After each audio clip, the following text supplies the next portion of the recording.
লক্ষণ বলছে যে 1 ঘন্টা ধরে ছাড়বো না তোকে কে ধরে আছে, কি করবি কর না।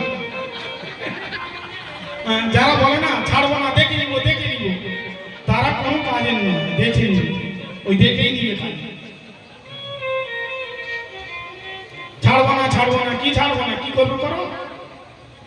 আর পরশুরাম যখন ক্রোধ দিয়েছে জোরে, এমন কথা বলেছে, ছোট বালক এই কথা বললে তো আরো ক্রোধ এসে গেছে।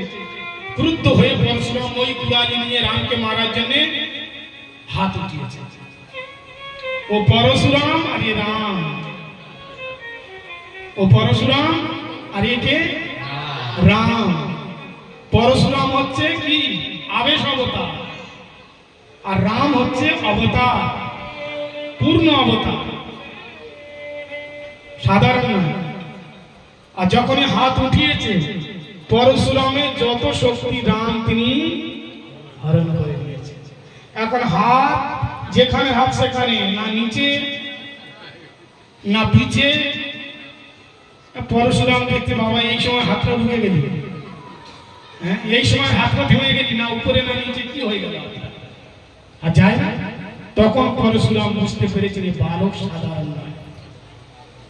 পরশুরাম জানতে পারলেন ইনি হলেন সাক্ষাৎ পরমাত্মা পরমেশ্বর।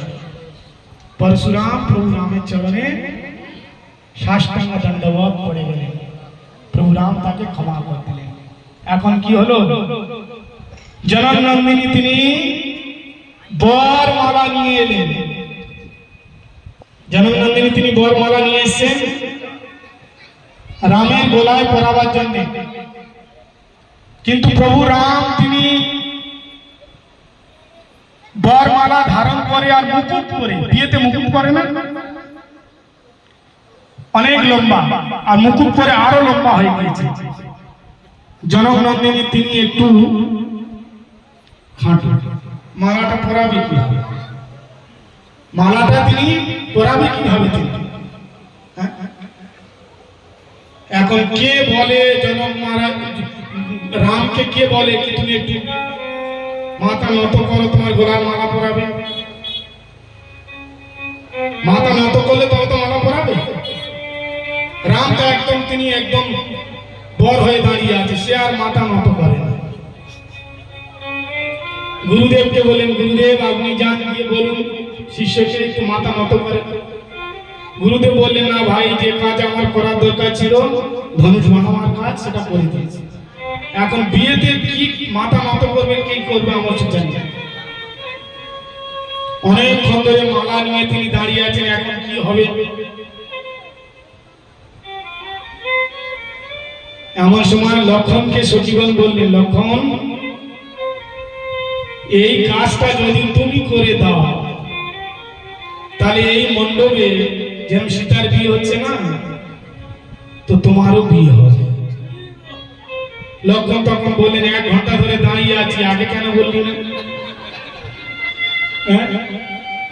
আরে এ তো আমার দাদা, একে নত করা বড় কোনো কথা নয়, এক্ষুনি আমি নত করে দিচ্ছি, এক্ষুনি নত করে দিচ্ছি। প্রভু রাম তিনি দাঁড়িয়ে আছেন, এমন সময় ওই লক্ষণ এসে রামের চরণে সাষ্টাঙ্গ দণ্ডবোধ করছে। আচ্ছা, আপনার চরণে যদি সাষ্টাঙ্গ দণ্ডবোধ করে আপনি কি করবেন? সঙ্গে সঙ্গে নিচু হয়ে তার হাত ধরে উঠাবেন তো?